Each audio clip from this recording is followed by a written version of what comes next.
നിറങ്ങളുള്ളൊരു ശലഭം ഭാഗം 19.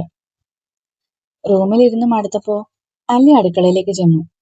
അവിടെ ഒരു ചേച്ചി ഉണ്ടായിരുന്നു, ബിന്ദു. അവരെ പരിചയപ്പെട്ടു. ആ ചേച്ചിയാണ് കിച്ചണിൽ നിൽക്കുന്നത്. ബിന്ദു ചേച്ചി ആദ്യക്കുള്ള കോഫി ഉണ്ടാക്കാൻ തുടങ്ങിയപ്പോ അല്ലി സമ്മതിച്ചില്ല. അവൾ തന്നെ ഉണ്ടാക്കി. ഇവിടെ ആരും കിച്ചണിൽ കയറാറില്ല മോളെ. ഫുഡ് കഴിക്കാറാകുമ്പോൾ ടേബിളിൽ വരും, അതാണ് പതിവ്, ആ ചേച്ചി പറഞ്ഞു. അതിനെന്താ ചേച്ചി, എല്ലാവരും ഒരുപോലെ ഇരിക്കുവോ? എനിക്ക് കുക്കിംഗ് ഇഷ്ടമാണ്. ആദ്യമായിട്ട് ഉണ്ടാക്കി കൊടുക്കാൻ അതിലേറെ ഇഷ്ടമാണ്, അല്ലി പറഞ്ഞു. മോൾ ആദിമോന്റെ ഭാഗ്യമാണ്. ആ കുഞ്ഞ് ഇതുവരെ ഒരിഷ്ടവും പറഞ്ഞ് ഞാൻ കേട്ടിട്ടില്ല. എന്തുണ്ടാക്കിയാലും കഴിച്ചോളും. കുറച്ചു നേരം അവരോട് സംസാരിച്ച് ചിലവഴിച്ചിട്ട് അല്ലി ആദ്യക്കുള്ള കോഫിയുമായി റൂമിലേക്ക് ചെന്നു. ഡോർ തുറക്കുന്ന ശബ്ദം കേട്ടതും അത്ര നേരം അക്ഷമയോടെ ഡോറിലേക്ക് നോക്കിയിരുന്ന ആദി മൊബൈലിലേക്ക് നോക്കിയിരുന്നു. ആദ്യേട്ടാ, കോഫി. അല്ലി ആദിക്ക് ചായ കൊടുത്തു. കൃതി എന്താ വരാൻ താമസിച്ചത്? ആദി ചോദിച്ചു. ഒരു കോഫി ഉണ്ടാക്കുന്ന സമയമല്ലേ ആയുള്ളൂ? അല്ലല്ലോ, കൃതി പോയിട്ടിപ്പോ 23 minutes ആയി. ഒരു കോഫി ഉണ്ടാക്കാൻ എത്ര സമയം വേണോ? സമയം ഇത്ര കൃത്യമായിട്ട് എങ്ങനെ അറിയാം? ഞാൻ വരുന്നത് കാത്തിരിക്കുകയായിരുന്നോ? Of course not. കൃതി പോയപ്പോ എനിക്കൊരു കോള് വന്നു. ഇപ്പൊ സംസാരിച്ച് കഴിഞ്ഞേ ഉള്ളൂ. ആ ടൈമാണ് പറഞ്ഞത്.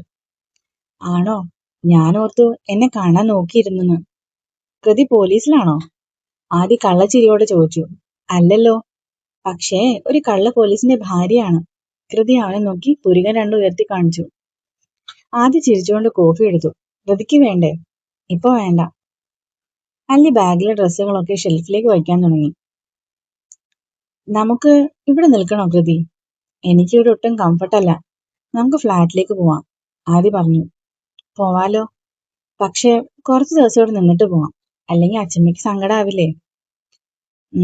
അതുകൊണ്ടാണ് ഞാനിവിടെ നിൽക്കുന്നത് തന്നെ. പക്ഷെ നമുക്ക് അവിടെ മതി, എന്റെ ഫ്ലാറ്റില്. അവിടെ കിട്ടുന്ന ഒരു ഹോംലി ഫീൽ എനിക്ക് ഇവിടെ ഇല്ല കൃതി, ആദി പറഞ്ഞു. ആദ്യമായിട്ടും ചെറുപ്പത്തിലൊക്കെ ഇവിടെ ആയിരുന്നില്ലേ? പിന്നെ എന്താ അങ്ങനെ? അറിയില്ല. ചെറുപ്പത്തില് അച്ഛമ്മയും ചിറ്റയുമാണ് എന്റെ കൂടെ ഉണ്ടായിരുന്നത്. അപ്പോഴൊക്കെ ചിറ്റ എന്നോട് നല്ല സ്നേഹമായിരുന്നു അല്ലേ. പിന്നെ എപ്പോഴോ അതില് വ്യത്യാസം വന്നു. ലച്ചു വന്നതുകൊണ്ട് എന്നോടുള്ള സ്നേഹം കുറഞ്ഞെന്നാ ഞാൻ വിചാരിച്ചിരുന്നത്. പക്ഷെ അതല്ല എന്നിപ്പോ തോന്നുന്നു. എന്നോടുള്ള ചിറ്റയുടെ പെരുമാറ്റം ഞാൻ ശ്രദ്ധിച്ചിട്ടുണ്ടോ എന്നറിയില്ല. മനഃപൂർവ്വം എല്ലാവരിൽ നിന്നും അകറ്റി നിർത്താൻ ശ്രമിക്കുന്നത് പോലെ. പണ്ടൊക്കെ എനിക്കിഷ്ടമുള്ളതൊക്കെ ഉണ്ടാക്കി തന്ന് മടിയിലിരുത്തി വായി തന്നിരുന്ന ചിറ്റ പിന്നെ ഈ വീട്ടിൽ എനിക്കിഷ്ടമുള്ളത് ഒന്നും ഉണ്ടാക്കാൻ സമ്മതിച്ചിരുന്നില്ല എന്ന് പറഞ്ഞാൽ കൃതി വിശ്വസിക്കുമോ? ഇതൊക്കെ അച്ഛനോട് ഒന്ന് പറഞ്ഞാൽ ശരിയാവുമായിരുന്നു. പക്ഷെ എനിക്കെന്തോ ഇതിൽ നിന്നൊക്കെ അകന്നു മാറാനാ തോന്നിയത്. അതുകൊണ്ടാണ് കോളേജിൽ കയറിയപ്പോ മുതൽ പാർട്ട് ടൈം ജോബ് ചെയ്യാൻ തുടങ്ങിയത്. ഇവിടുത്തെ ചിലവ് ജീവിക്കാൻ ഒരു ബുദ്ധിമുട്ട്. എന്താ കാരണം എന്ന് ചോദിച്ചാൽ അതും അറിയില്ല. അതിനുശേഷം അച്ഛമ്മ തരുന്ന പൈസയൊന്നും ഞാൻ എടുത്തിട്ടില്ല കൃതി. ഇപ്പോഴും അതൊക്കെ അക്കൗണ്ടിൽ തന്നെ ഉണ്ട്. എത്ര ഉണ്ടെന്ന് പോലും നോക്കിയിട്ടില്ല. എന്റെ ഫ്ലാറ്റ്, എന്റെ വണ്ടി, ഇതൊക്കെ എന്റെ സ്വന്തം പൈസയ്ക്ക് ഞാൻ അധ്വാനിച്ച് വാങ്ങിയതാണ്. അതിന്റെ ഒരു അറ്റാച്ച്മെന്റ് എനിക്കുണ്ട്, ആദി പറഞ്ഞു. എന്നാലും ചിറ്റ എന്തിനാവും അങ്ങനെ പെരുമാറിയേ? ഇനി സ്വത്തുക്കൾ കിട്ടുന്നത് കുറയുന്നോർത്താണോ? അല്ലി ചോദിച്ചു. അങ്ങനെ ആവും. പക്ഷേ ഞാനും ലച്ചുവും എടുത്ത മക്കളല്ലേ കൃതി, അവകാശം ഒരുപോലെ. പിന്നെ അങ്ങനെ ചിന്തിക്കേണ്ട ആവശ്യമില്ലല്ലോ. എന്തായാലും എന്റെ അമ്മയെന്ന് പറയുന്നവരോട് എന്നെങ്കിലും എനിക്ക് ക്ഷമിക്കാൻ കഴിഞ്ഞാലും സ്നേഹം തന്നിട്ട് പിന്നെ അവഗണിച്ച ചിറ്റയോട് എനിക്ക് ഒരിക്കലും ക്ഷമിക്കാനാവില്ല കൃതി, ആദി പറഞ്ഞു. എന്റെ ആദ്യേട്ടന് ആരോടും ക്ഷമിക്കണ്ട, പക്ഷെ ദേഷ്യവും കാണിക്കണ്ട. കൃതി ആദിയുടെ അരികിൽ വന്നിരുന്നു. അവന്റെ മുഖം കൈകളിലെടുത്ത് മുഖം അടുപ്പിച്ച് അവന്റെ നെറുകിൽ അധരങ്ങൾ ചേർത്തു. ആദ്യേട്ടന് വേണ്ട സ്നേഹം മുഴുവൻ തരാൻ ഞാനില്ലേ? അല്ലി ചോദിച്ചു. ആദി കൃതിയുടെ മുഖത്തെ കുറ്റം നോക്കി. എനിക്ക് നീയേ ഉള്ളൂ കൃതി, അവൻ പറഞ്ഞു. രാത്രി ആദിക്കുള്ള ഭക്ഷണം അലി റൂമിലേക്ക് കൊണ്ടുവന്നു. കൃതി കഴിക്കുന്നില്ലേ? അവൻ ചോദിച്ചു. ഇന്നൊരു ദിവസം അവരുടെ കൂടെ ഇരിക്കട്ടെ ആദ്യേട്ടാ, ഒക്കെ ഒന്ന് മനസ്സിലാക്കണമല്ലോ, അവള് പറഞ്ഞു. നമുക്ക് ഒരുമിച്ച് കഴിക്കായിരുന്നു. കൃതി അവരുടെ കൂടെ ഒറ്റയ്ക്ക് എനിക്കെന്തോ ഇഷ്ടമല്ല. എന്നെ എന്തെങ്കിലും പറയുന്നിടത്താണോ? ഒന്നുമില്ലെങ്കിലും ഞാനൊരു IPS ഭാര്യയല്ലേ, മറുപടി കൊടുക്കാൻ എനിക്കറിയാം. പക്ഷെ ഒന്നും ഉണ്ടാവില്ല കേട്ടോ. ആദിക്ക് ഭക്ഷണം കൊടുത്തിട്ട് അലി ടേബിളിൽ ചെന്ന് എല്ലാവരുടെയും ഒപ്പം ഭക്ഷണം കഴിച്ചു. ചെറിയച്ഛനും അച്ഛനും ആദിയുടെ കാര്യങ്ങൾ അവളോട് ചോദിച്ചു. അവൾ മറുപടിയും കൊടുത്തു. മാലതി പക്ഷേ അലിയോടൊന്നും സംസാരിച്ചില്ല. അത് അല്ലിക്ക് അത്ഭുതം തന്നെയായിരുന്നു.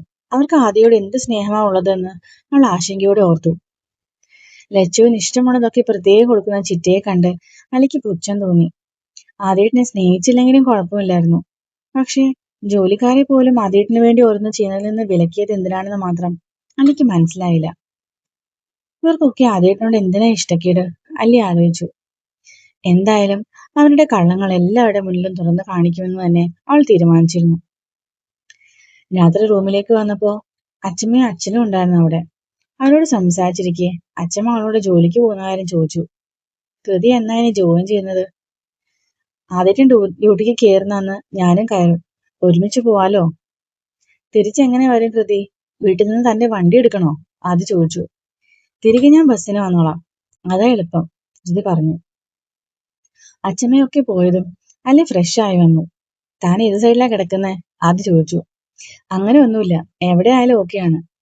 ആദ്യേട്ടനിപ്പോ അവിടെ കിടക്കല്ലേ, ഞാൻ അപ്പുറത്ത് കിടന്നോളാം. ആദ്യേട്ടൻ നൈറ്റ് എഴുന്നേക്കാൻ അതാവും നല്ലത്. അല്ലെ ആദ്യയുടെ കാലിന്റെ അരികിലൂടെ നിരങ്ങി അപ്പുറത്തേക്ക് ചെന്ന് കിടന്നു. ചരിഞ്ഞു കിടന്ന് ആദ്യം നോക്കി. താൻ എന്റെ കൂടെ ഇത്ര പെട്ടെന്ന് കംഫർട്ടാതെ എങ്ങനെയാടോ? അവൻ ചോദിച്ചു. കല്യാണം കഴിഞ്ഞ് 1-2 ആഴ്ചയല്ലേ ആയുള്ളൂ. പക്ഷെ കൃതി എന്നോട് പെരുമാറുന്നത് ഒരുപാട് അടുപ്പമുള്ളവരെ പോലെയാണ്. അല്ലി അവൻ നോക്കി പുഞ്ചിരിച്ചു. എനിക്ക് ആദ്യേട്ടന് അത്ര ഇഷ്ടമായതുകൊണ്ടാണ്, അല്ലി പറഞ്ഞു. അങ്ങനെ ഇഷ്ടപ്പെടാൻ എനിക്ക് എന്താ ഉള്ളത് കൃതി? എന്നെ ഇഷ്ടപ്പെടാൻ എന്താ ഉള്ളത്? അവിടെ തിരിച്ചു ചോദിച്ചു. You feel like a home to me Kriti. താൻ കൂടെ ഉള്ളപ്പോ ഉള്ള ഫീലിംഗ് അതെന്താന്ന് എനിക്ക് പറഞ്ഞറിയിക്കാൻ എനിക്ക് പറ്റുന്നില്ല. നമ്മുടെ ഫസ്റ്റ് മീറ്റിംഗ് മുതൽ എനിക്കറിയായിരുന്നു താൻ സ്പെഷ്യലാണെന്ന്. തന്നെ വിട്ടു കളയാൻ പറ്റാത്ത എന്തോ ഒരു കണക്ഷൻ ഞാൻ ഫീൽ ചെയ്തിരുന്നു. താൻ നോ പറയല്ലേ എന്ന് ഞാൻ ആഗ്രഹിച്ചിരുന്നു. ഒരു വിവാഹ ജീവിതം എന്നത് മനസ്സിലില്ലായിരുന്നെങ്കിലും തന്നെ കണ്ടതിന് ശേഷം താനുമൊത്തൊരു ജീവിതം എന്റെ മനസ്സിൽ എവിടേക്കോ ഉണ്ടായിരുന്നു. ഒരു പെൺകുട്ടിയോട് ഫ്രണ്ട്ഷിപ്പ് പോലും ഇല്ലാതിരുന്ന എനിക്ക് അന്ന് തന്നോട് തോന്നിയത് എന്താണെന്ന് അറിയില്ലായിരുന്നു. പക്ഷെ ഇപ്പൊ അങ്ങനെയല്ല. തന്റെ സംസാരം കേൾക്കാൻ എനിക്ക് ഇഷ്ടമാണ്. തന്റെ കൂടെ സ്പെൻഡ് ചെയ്യുന്ന ഓരോ നിമിഷവും എനിക്ക് പ്രഷ്യസ് ആണ്. ചിലപ്പോ കണ്ണെടുക്കാതെ തന്നെ നോക്കിയിരിക്കാൻ പോലും എനിക്ക് തോന്നാറുണ്ട്. താൻ കൂടെ ഇല്ലാതിരിക്കുന്ന സമയം എനിക്ക് ദേഷ്യം വരുന്നുണ്ട്. ഇപ്പൊ എനിക്കറിയാം അതെന്താണെന്ന്. I falling deeply in love with you കൃതി, ആദി പറഞ്ഞു. അതേട്ടാ, കൃതി അവനെ വിളിച്ചു. സത്യാടോ, തന്നെ ഞാൻ എങ്ങനെ ഇഷ്ടപ്പെടാതിരിക്കും കൃതി? സത്യം പറഞ്ഞ ഇപ്പോഴല്ല, കല്യാണത്തിന് മുൻപേ എനിക്ക് ഇഷ്ടമായിരുന്നു. അന്ന് താൻ എന്റെ ഫ്ലാറ്റിൽ വന്നില്ലേ? അങ്ങനെ എന്നെ നോക്കാൻ ആരും എനിക്ക് വേണ്ടി ഉണ്ടായിരുന്നില്ല കൃതി. എത്ര രാത്രികളിലോ വയ്യാതെ ഞാൻ ഒറ്റയ്ക്കായിട്ടുണ്ട്. അച്ഛമ്മയോ അച്ഛനെയോ വിളിച്ചാൽ വരുമെന്ന് അറിയാഞ്ഞിട്ടല്ല, വിളിക്കാൻ തോന്നാറില്ല.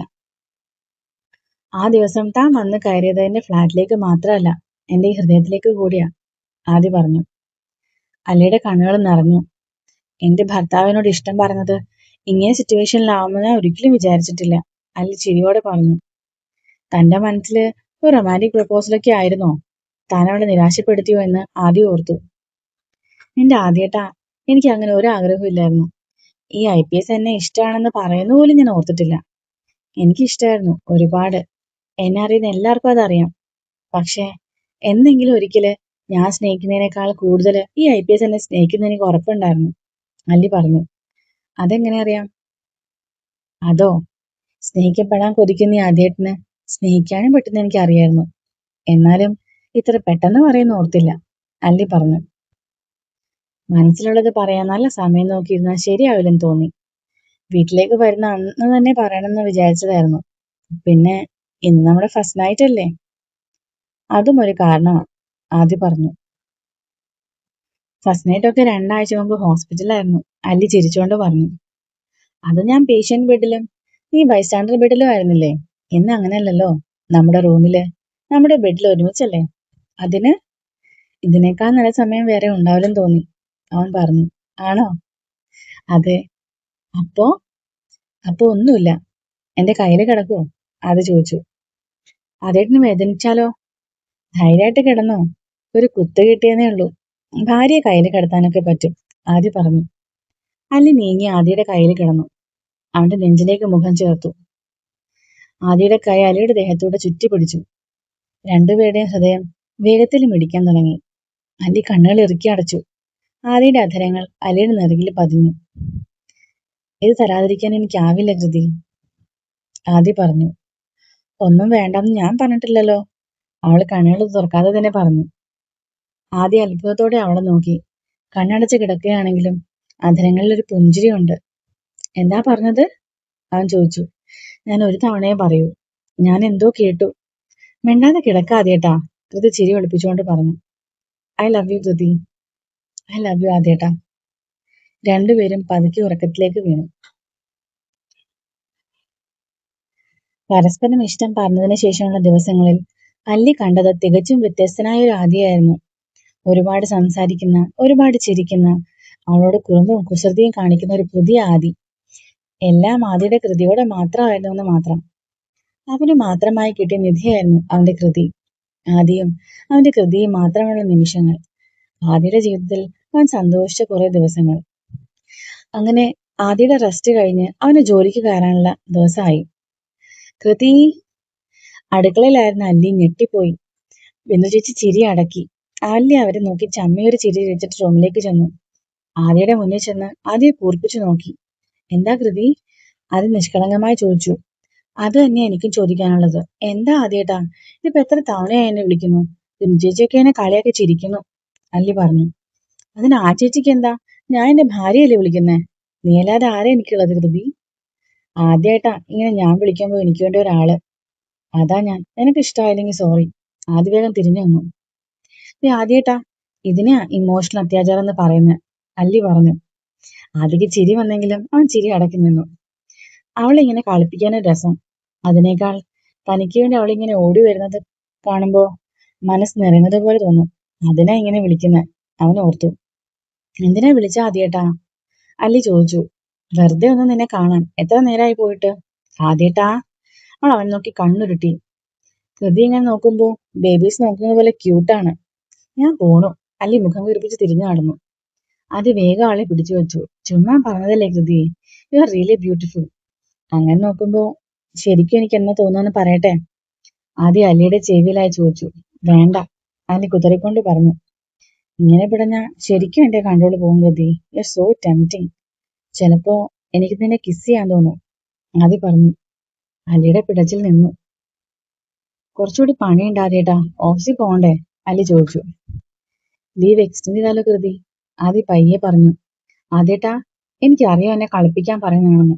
വിട്ടേ, എനിക്ക് കുറച്ചുകൂടി ജോലിയുണ്ട്. എനിക്ക് സ്കൂളിൽ പോവേണ്ടതാ, അല്ലി സഹി കെട്ട് പറഞ്ഞു. ആദ്യ പൊട്ടിച്ചിരിച്ചുകൊണ്ട് അല്ലി വിട്ടു.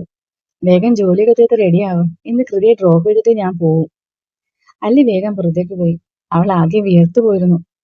റൂമിന് പുറത്ത് ഭിത്തിയിൽ ചാരി നിൽക്കെ അല്ലി നെഞ്ചിൽ കൈവച്ച് നോക്കി. അതിങ്ങനെ വേഗത്തിൽ മിടിക്കുന്നുണ്ടായിരുന്നു.